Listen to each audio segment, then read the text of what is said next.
Well, welcome to another episode of the Area 210 podcast. Today, we're going to be joined by our guest here. Is going to be the one and only Noah Magaro-George. Congratulations, Noah, because you're celebrating your 1 year wedding anniversary. Yes, thank you so much, Joe. Yeah, we just celebrated our 1 year wedding anniversary last night. Had a lot of fun, had some good food, did an escape room, had some drinks together. So it was a good night. It was a good time. But I'm excited to talk Spurs basketball with you. It's been a while, and it's always a good time talking Spurs basketball with you.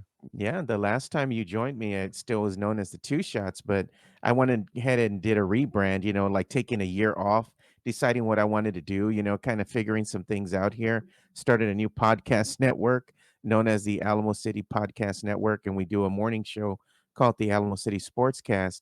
And that's kind of taken off and doing its thing right now, too. So I thought it would be a good time to bring back the Two Shots, but as a rebrand now. So it's now known as the Area 210 podcast. Kind of go with the alien theme and kind of good with the times and what the new vibe is now with the young Spurs core and all that. So I'm glad to have you on. We're doing our third episode here. We had Jeff Garcia, we had Paul Garcia on, and now we're going to bring Noah on here so he can go ahead and talk Spurs basketball. So one thing that I was going to ask you, man, is like I know you were at the Spurs Media Day too, and I asked Paul, what were your takeaways from Spurs Media Day? Yeah, I think my takeaways from Spurs Media Day, and sometimes it's hard to have real takeaways because they're all media trained.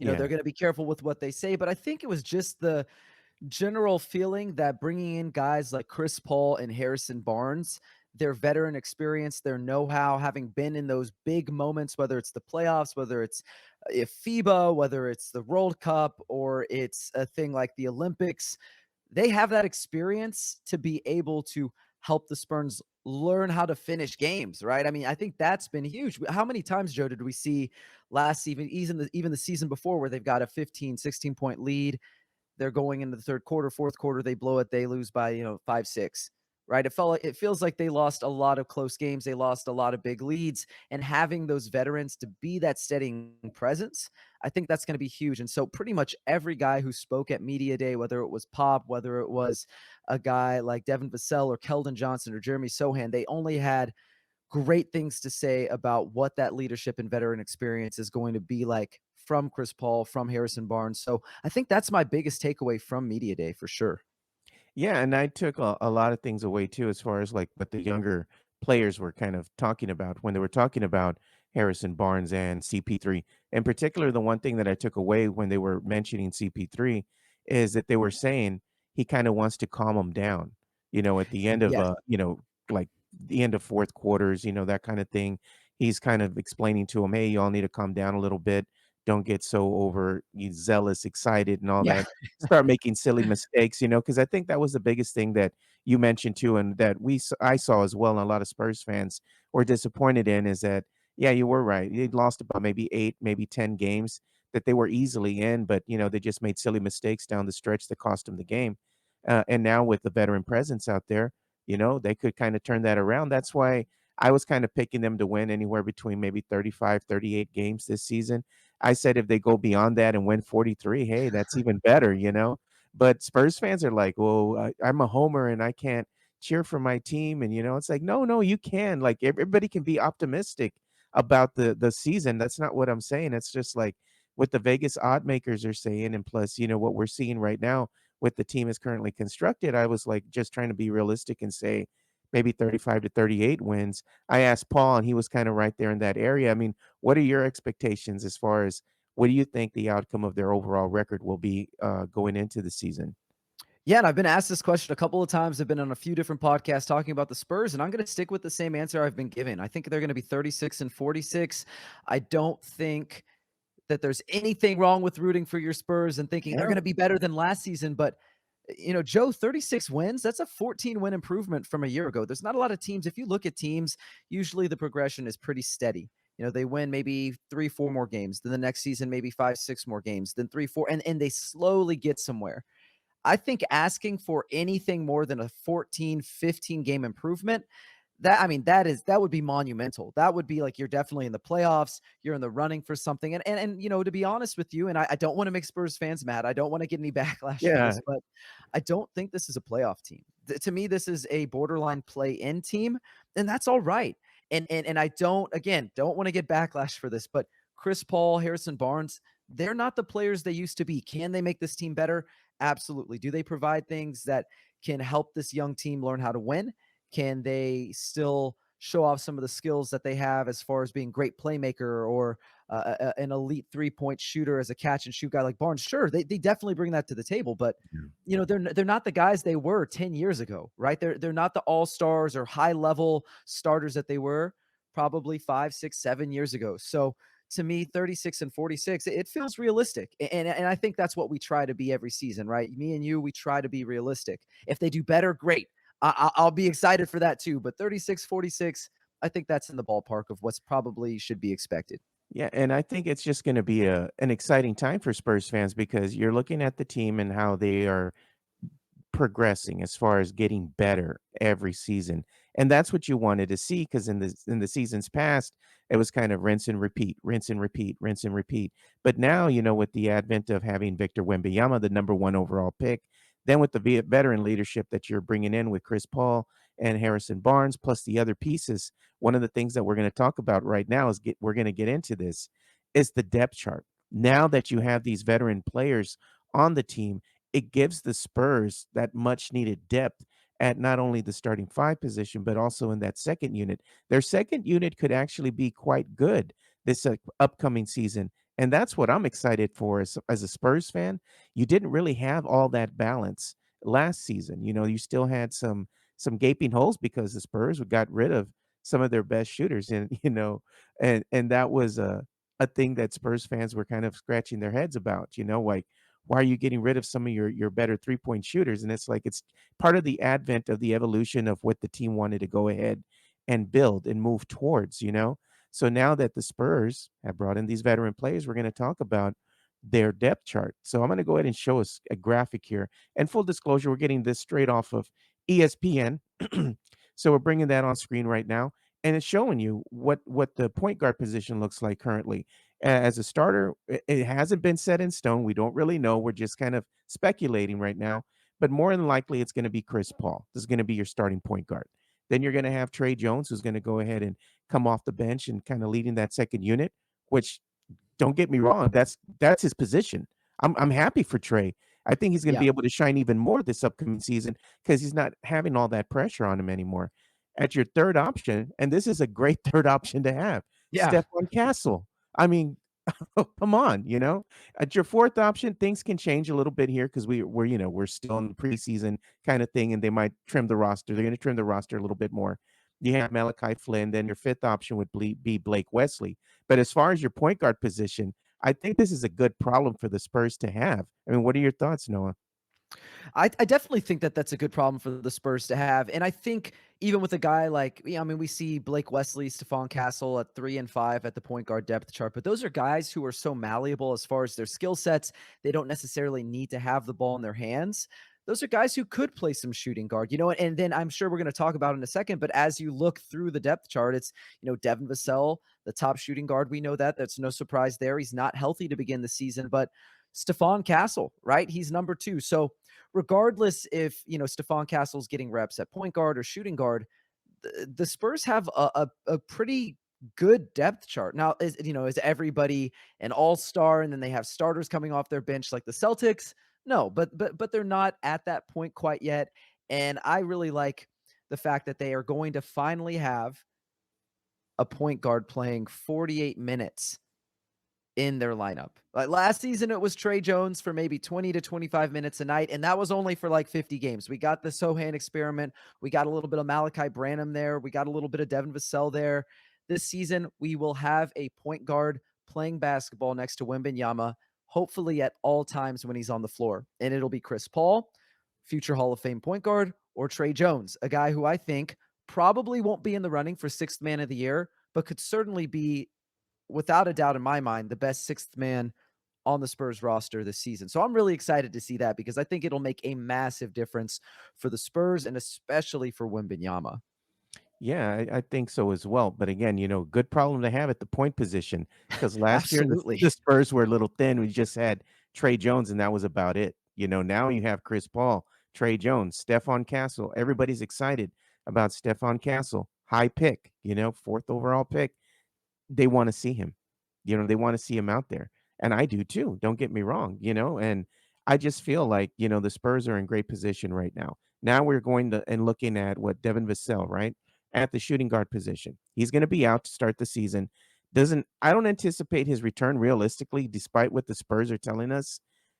Just given the if you read between the lines from what Coach Pop is saying, from what Devin was saying at Spurs Media Day, I wouldn't be surprised if they don't bring him back until January. They're gonna bring him in slowly. Yeah, I don't know exactly when they're gonna bring him back. I know that Yeah, that press release that they said was they were aiming for November 1st, but having been at media day, a lot of different reporters asked yeah, about Devin Vassell's availability. When can we expect him back? Are things on track? And it kind of sounds like things haven't gone the smoothest with him recovering. And then it also sounded like when they asked him, and I can't remember who it is, or else I would give them credit, but they asked him, so is November 1st a realistic date? And he kind of skirted around the question saying, oh, well, we'll see when we get there. And I'm just trying to get back to 100% so I can be Devin Vassell. And so we'll see.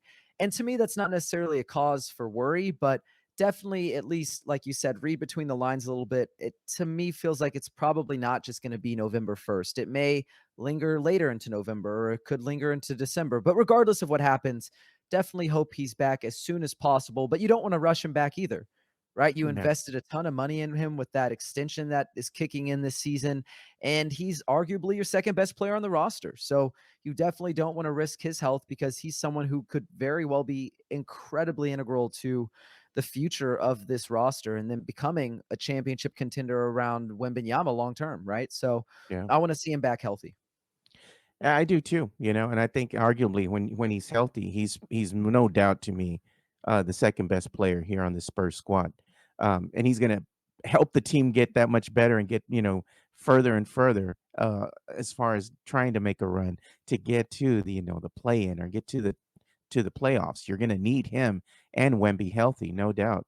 But the one thing that I like here at the shooting guard position is the depth chart. You're going Devin Vassell, you're gonna have Stephon Castle, Malachi Branham, you're gonna have Blake Wesley and Julian Champagnie as your fifth option. And the thing that I like about this is that Spurs fans, I think they kind of don't think about things long term when it comes about which players are going to be playing on the court at any given time.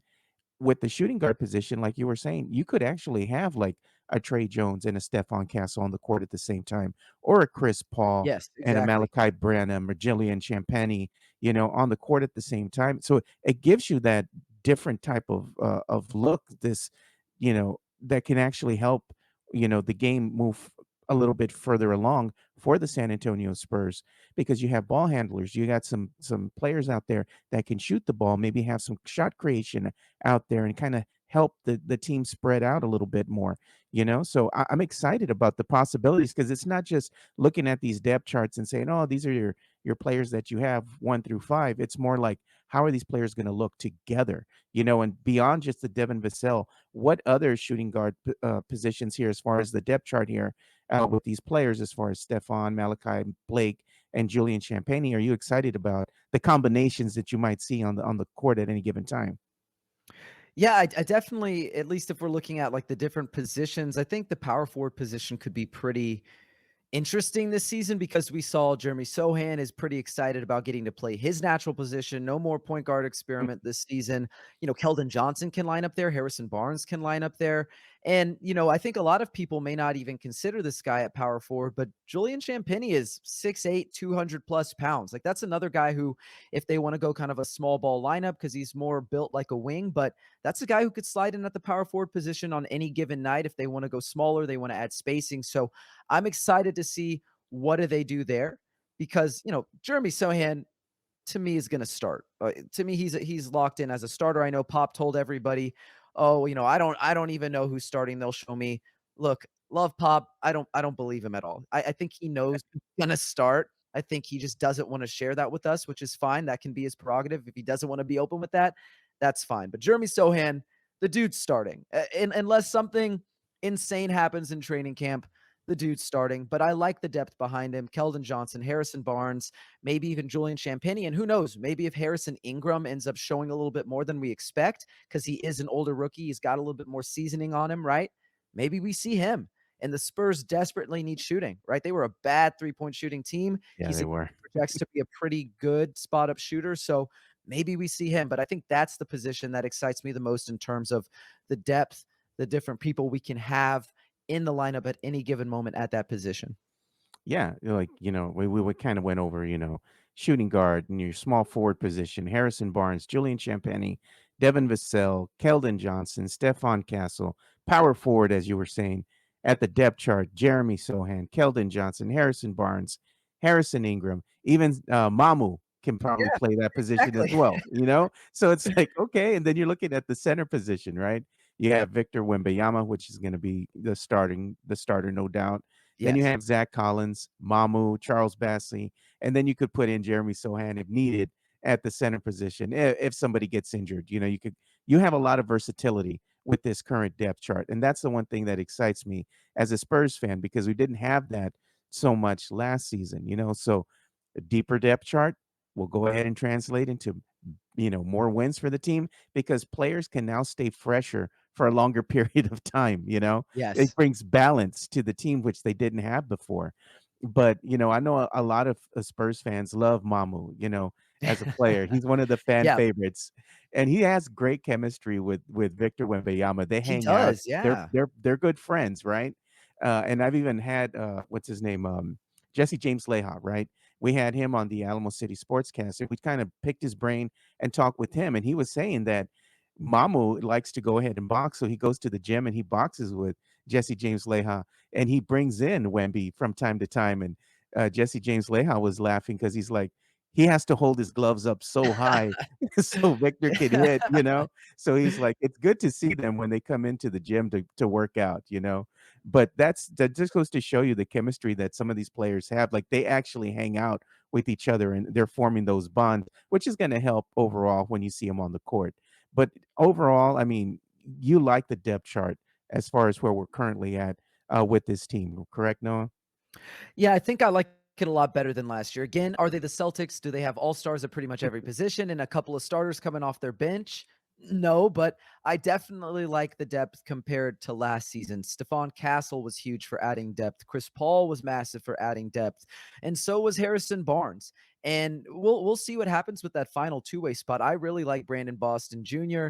I think he's a guy who could be really interesting for the Spurs, a guy who, former top 5 recruit in his high school class, went to Kentucky, a blue blood program. He has spent 3 years under Kawhi and Paul George and guys like Nicholas Batum and even a coach like Ty Lue, like that. And he's only still 22 years old, right? So he's a guy who maybe if Devin's out for longer than we expect, he gets a chance to show what he can do as a bigger two guard. Like I just think overall the depth is so much better than it was a year ago. And I'm excited to see if that translates into more wins because I think it will, but how many? I think that's the real question. How many will it translate into?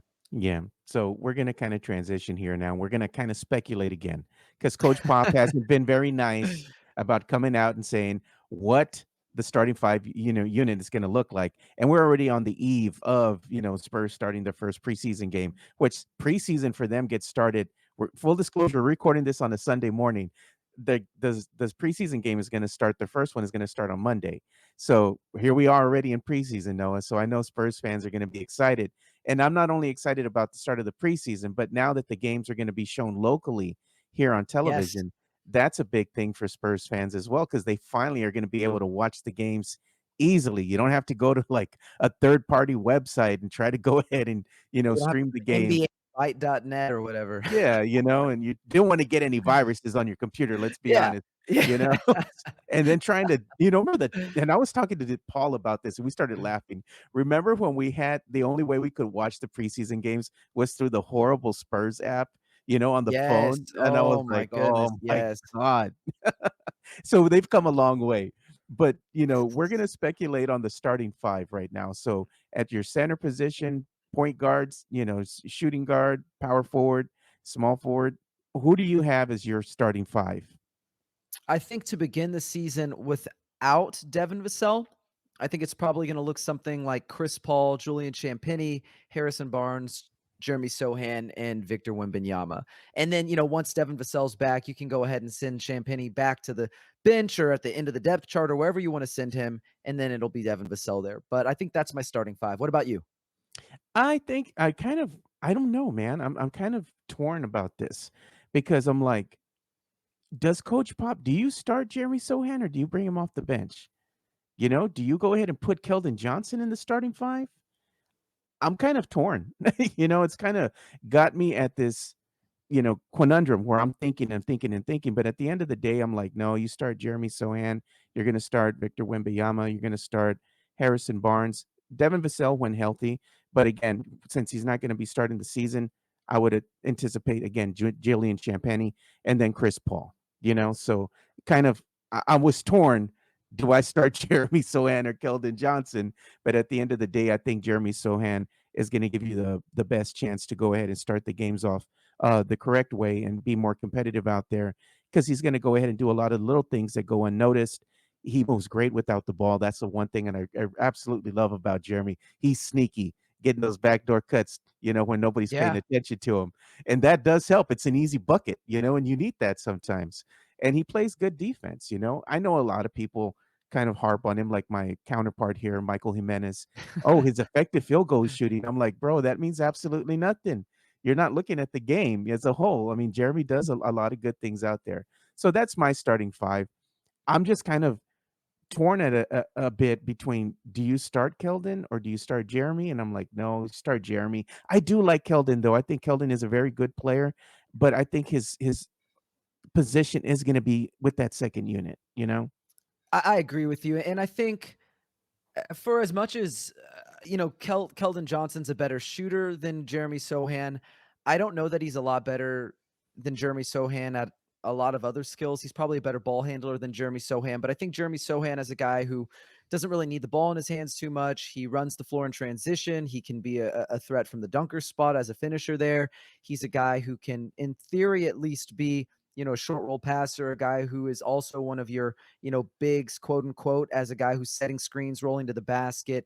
And then, of course, to me, the biggest edge is defensively, right? I mean, love Keldon. I think he's been a great veteran for the Spurs, if you will, when they've lost guys like LaMarcus and DeMar and Patty. And, he stepped up into that role, even though he's a young guy. He's been one of those vocal leaders, but he's not been good defensively really since he got to San Antonio. He's been a train wreck on that end. So I think if you want to be competitive, especially on the defensive end, and Zach Collins talked about that's the identity we're buying into this season. We're going to be tough nosed on the defensive end. Then you got to start Sohan. And I think Keldon did a good job coming off the bench, being a spark plug, playing 20, 25 minutes. And I think that's the ideal role for him. So I would keep him coming off the bench and just go ahead and let Sohan start because I think you invested a lottery pick in him. He's still fairly young. See what you can get out of him. So I think that's probably how I see it. Now, is that how Pop sees it? We'll see. But I kind of feel like that's how Pop sees it too. Yeah. Did you hear one thing that they were doing with Jeremy Sohan here in the offseason is they're totally reworking his shot. Did you hear about that? They're like, Yeah, yeah. I did see a little bit about that. so to me, that's interesting. It's like, okay, you're going to rework his shot entirely. So that's a big gamble for me coming into the season. How is he going to look as far as his new shot, his new form? Because that's something he's going to have to get used to because he wasn't known as a prolific offensive threat in college. And now that the Spurs are trying to go ahead and rework the shot, they want him to be a little bit more effective when he is going to shoot the ball, which is great. It's going to help the team as a whole. I just think it's going to take him a little bit of time to get used to that new form. What are your thoughts on that? Yeah, I mean, they've been reworking his shot since he got to San Antonio. They've tried a lot of different things from the one-handed free throws to try to help, Yeah. form shooting. Basically, if you're doing one-handed free throws, if you're, a high school player or a college player, you're not usually implementing it in a game. It's usually you're doing it in practice to, rework your form to really form shoot, right? You see a lot of guys warm up like that near the basket. You see a lot of guys do that in pregame warmups. Then we've heard him talk about how he's trying to bring the elbow in instead of it flaring out because that's also a thing that can cause inconsistency in the shot. But I think it's just a work in progress. And to be 100% honest with you, Yeah, I don't know that it's gonna make a massive difference because at the end of the day, it's about muscle memory, right? So just the more he works on it, the more hopefully he can be able to implement it in the game. But I also know, if you've talked to any athlete, if you've seen any athlete, what do they do when things get tight? You revert to what's comfortable, what's familiar. So until that's, muscle memory, he doesn't even have to think about it. I don't know that we're going to see the fruits of that labor this season. And to be honest, not really sure we'll ever see it. He just isn't a guy who's been a good shooter at any level of the game. He's never shot well from 3 point for an extended period. So I don't want to be a hater here, but I don't know that it's going to make a big difference for Jeremy Sochan. And hopefully I'm wrong. I hope he proves me wrong because that would make this season so much better. But Yeah. I just don't see it. I don't see it happening. Yeah, I'm kind of with you on that one. Again, not trying to be a hater, just being a realist. And it's kind of hard to break to not to improve a shot that you've already grown accustomed to. Even going, if they wanted to improve it, he could have done that in high school, moving on to college. But even at that collegiate level, they didn't work with him enough to kind of like fix that. So those nuances are always going to be there with him. While he can get better, I don't think he's going to ever amount to like a prolific offensive threat. He can get better, and be able to knock down some shots, which is what I'm hoping will happen. But, we'll have to see what happens moving into the season. But one of the things we're going to also talk about right now is we're going to go ahead and talk about the Spurs' strengths and weaknesses moving Let's into do the it. upcoming season. 'Cause there are some. We know what we saw last season, so now we're gonna go ahead and get into it now. And I'm gonna go ahead and share this article that I saw, which I thought was quite well done here by Pounding the Rock, of course, over there with SB Nation. So this is done by Jacob Douglas, and he's kinda given his take on, what he thinks are gonna be the strengths and weaknesses. And he's talking about the strength is gonna be their shot creation, dependent on what happened to them last season. And now with the addition of, Harrison Barnes, CP3, that can kind of change the dynamic a little bit and make them better. I mean, what are your thoughts on their shot creation, uh, being a strength for the team this year? Yeah, and first off, love Jacob Douglas. He's done some awesome stuff. He came in when I left Pounding the Rock, and he has been pumping out content and really good content. And he does his research, but I think at least for this one, I'm probably going to have to disagree with him. Chris Paul maybe at one point was a great shot creator, a guy who could go get Yeah. his own bucket. Really, now he's more of a table setter than anything. He can still manipulate players in the pick and roll with his eyes, with his pace, but he's not a guy who you can rely on anymore to give you, 18 to 20 points per game anymore. Harrison Barnes, that was never really his game either.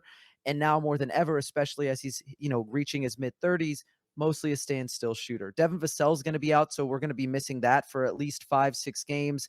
Keldon Johnson's not a great self creator either, doesn't have a ton of wiggle. Trey Jones has good burst, but again, not a guy who's breaking guys down off the bounce. He's not a mid range shooter. He's not really a 3 point shooter. You could say the same thing for Jeremy Sochan. And while I love Victor Wembanyama, and I think he's a guy who you can give the ball to and say, hey, go get me a bucket.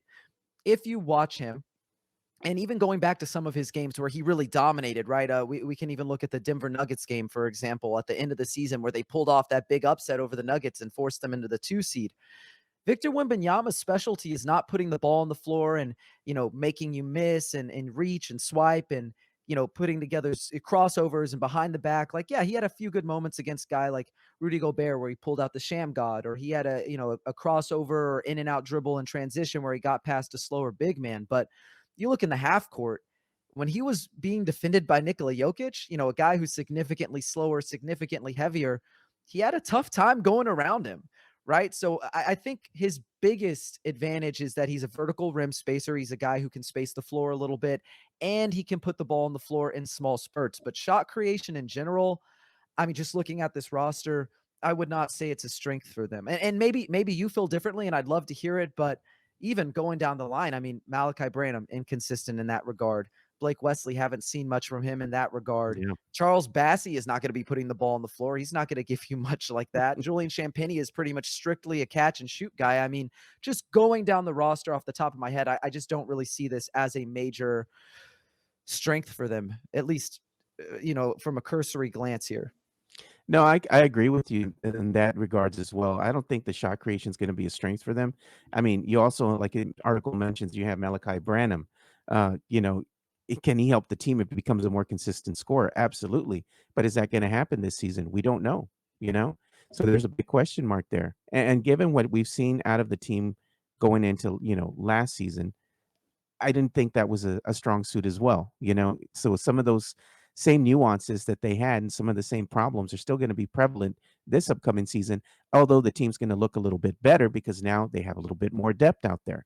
So I believe that it's not gonna be a strength per se, but I think their shot creation is gonna be improved. Let's put it like that, you Yeah, know? I think it'll be improved. I agree. I think it'll be improved. If I had to pick one strength, just real quick to hit on that I think actually Yeah, will shine through the season, I think it's going to be the defensive versatility, right? You've exactly. got a Yeah. guy like Stephon Castle. If you see guys like City Sissoko or Blake Wesley break into the rotation, they're incredibly versatile defensively. Wembenyama is obviously like a jack of all trades as far as defense. You can throw him anywhere; he's going to be effective. Jeremy Sochan, we spoke about him as well. Devin Vassell has the potential, I think, to be a better defender. So defensive versatility, that switchability, the scheme versatility, I think that'll be a bigger scheme, a bigger advantage or strength this season than shot creation. But the shot creation Yeah. will be better. I agree. Yeah, it'll be better. It's just not gonna be like it's gonna be their strength, you know? But one thing that I know we're probably gonna agree on here is their weakness is they're gonna be the three-point Yep. shooting. Oh my goodness. Noah, I mean, some of these, Spurs fans, they're, like, thinking that the Spurs are just gonna greatly improve from one season to the next, and I'm just like, you've are kind of already seen what they are from the 3-point line, and then getting rid of people like Dougie McBuckets, Chetty Osman, they're not going to be on this team. So you're going to see, I think, a decline a little bit more of that 3-point shooting overall, even though they have hopes. So, Spurs fans have hopes that the team's going to be improved. I don't think that's going to happen. I think this is going to be one of the gaping holes that they're going to have to address, and we're going to see the same kind of thing that the let's say the other teams did to the Spurs last season, and that is kind of sag off of them from when they're going to shoot from beyond the arc because they know that they're not going to make it. I mean, that's one thing that we saw as far as the trend goes. I think that's going to continue this season. I think they will improve a little bit, but I think this is still a gaping hole that they got to address. Your thoughts, Noah? I mean, I agree 100%. I think adding Harrison Barnes certainly helps. He's definitely a proven floor spacer on good volume, but he's mostly a standstill shooter, so he doesn't bring that shot versatility that a guy like Doug McDermott had, where he can shoot coming off of pin downs, or he can shoot on the move in transition, or he can relocate to the corner, or you can run set plays for him. That's not really something Harrison Barnes does. Chris Paul's a fairly good shooter from three, but not super high volume. And I think, not to really nitpick and really call all these guys out. But Joe, league average for 3-point shooting last season, and actually, if you want to look over the last 3 seasons, is almost about 37%. Yeah. If we go by that mark, here are all the players on the Spurs roster last season who are on it this season who didn't reach that mark. Julian Champagnie, Malachi Branham, Keldon Johnson, Trey Jones, Victor Wembanyama, Zach Collins, Jeremy Sohan, Sandro Mamukelashvili, Blake Wesley, City Sissoko, Charles Bassey. I mean, that's most of the roster. Joe, that's Yeah. most of the roster. So unless Yeah. all of them or even half of them take a pretty sizable jump as far as 3-point shooting goes, yeah, I think that's going to be a real weakness for them. I don't want to be a hater. I want to reiterate that. I'm not trying to be a Yeah. hater. I'm just trying to be realistic. And I agree 100% with Jacob here. 3-point shooting is probably going to be a pretty big weakness for them. Yeah, I mean, unfortunately, that's just the nature of things right now as the team is constructed. It can get better, but it's not going to be one of those things that you're going to see a big leap in. Strength, half court offense, and ball movement. This is what Jacob is saying. I think this is actually going to be improved with, the veteran leadership that they have out there because now they have a true point guard. So I think that Yeah. is actually going to be something that the Spurs are going to improve on because last year they really didn't have anything when it came to the half court set. And we saw that because they lost close games because of making silly mistakes out there. They couldn't inbound the ball. It was a turnover.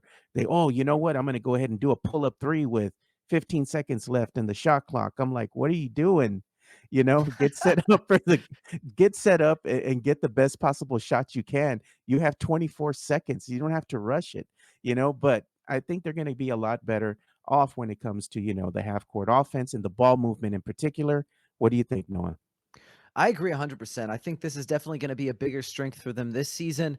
Not only did they add Chris Paul, not only did they add Harrison Barnes, who a guy low turnovers, just makes the right passes, even if it's just from one man away or it's a simple read. He does the little things as a passer that, hey, it's not flashy, it may not be fancy, but he makes the right pass, right? So I think adding that on top of another year of experience for guys like Vassell, guys like Trey Jones, Keldon Johnson, Malachi Branham, all these returners who are going to have another year of chemistry experience with Wembanyama, having worked with him this offseason, that's going to pay dividends, right? Just having that chemistry, growing together, building that synergy. I think that's huge. So I do think that their half court offense will look a lot better. Do I think it'll be, a top 15 offense in the NBA this season in the half court? I think it could be. I think it could be. I really do, but we'll have to wait and see, especially with Vassell being out, because if Vassell's out, he's one of your main shot creators. We'll see how long he's out, because if he's out, that could be a death sentence at the beginning of the season. So we'll have to see, Yeah. but I agree. I think it'll be better for them. Yeah, and the other thing we're gonna get to, because I know we're getting pressed for time here, is finishing this off. This article is talking about weakness is gonna be their ball security, and their strength is gonna be transition offense. I think their strength could actually be their transition defense this year, given the depth. And that's one of the things that was kind of inconsistent for them going into, last season. We saw a lot of inconsistencies out there on the defensive end of things. I think they're gonna get better at the transition offense. I think that could improve as well. But ball security, the Spurs had a lot of turnovers, and in They did. particular, Wemby had a lot of turnovers as well. Not being a hater, just pointing out the stats, as far as going into last season. Coming into this season, it could be different. But, that's what I think is I agree with them as far as a weakness is the ball security. Strength, transition offense, okay. But I think strength could be the transition defense. Thoughts, as we start bringing things to a close here. Yeah, I agree with the ball security thing. Chris Paul being out there will certainly help. Moving Trey Jones to the bench, who's been one of the best assist to turnover ratio point guards in the league since he's come into the league, it'll help. But you look at the other guys, Sohan turns the ball over, a decent amount for how often he has the ball. Keldon does the same thing. I think Devin Vassell a little bit as well. And then Wembanyama too. Again, not being a hater, but Wembanyama is a guy who I think naturally is going to turn the ball over a lot. The Spurs give him a long leash. They let him dribble the ball more than pretty much any 7-footer you can think of in the NBA. Easier for guys to get under his dribble. They let him experiment. And I think a product of that experimentation is, all right, well, if you're going to let this giant guy dribble the ball, the guys are going to, come at him. They're going to send double Yeah. teams his way. They're going to dig. They're going to get it under his dribble. They're going to dislodge the ball. So, yeah, I think maybe ball security could be an issue this year, because I don't think Wembanyama is going to clean up the turnovers to a really massive degree. And as far as the transition defense and offense, I think it'll be better. Just having that connectivity, more chemistry, being able to communicate better with each other. I think that goes a long way for this team on both ends as far as their transition offense and defense. So I'm in 100% agreement with you, Joe. Yeah, one thing that we're not going to have time to talk about is the lineups and kind of going through the stats on that. We'll save that for next time, Noah, because I know we're pressed for time here. But as we bring things to a close here, just want to say thank you again for coming out on being a guest on the Area 210 podcast. It's always a pleasure to talk Spurs basketball or just basketball in general with you. But I know you have some things that you're working on. Why don't you let us know a little bit about that? Yeah, first off, thank you so much, Joe. I always appreciate you inviting me on, giving me a chance to talk, Spurs basketball on a big platform. So one, thank you for that. And two, Yeah. if you want to find my stuff, you can find me at the Vic-N-Roll. I've rebranded on YouTube, so it's no longer my name. You can find me at the Vic-N-Roll on YouTube. You can find me at the Vic-N-Roll on Substack.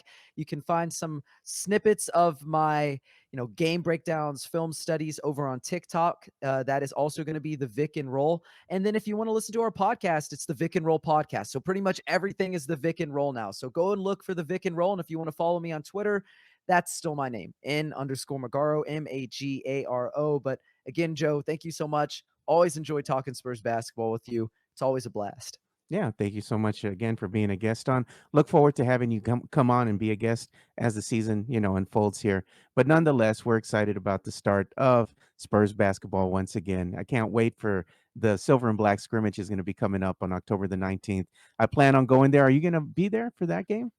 I don't think so. My wife's birthday is pretty close to that. I already Oh, missed our actual anniversary date going to media day, so I yeah. don't think I'm gonna get away with another one like that. You can't have another strike there, Noah. Yeah, No. man. But we'll let you know how the Spurs Silver and Black scrimmage was, and we'll kinda talk about that. I know you're probably gonna be watching it either way, so we'll have Definitely. some discussions in regards to that. But thank you again so much for giving us your time, and for Noah Magaro-George, I'm Joe Garcia. Thank you guys for watching and listening to another episode of the Area 210 podcast, and like we always say, spread the love, stop the hate, be kind. We're out. Peace.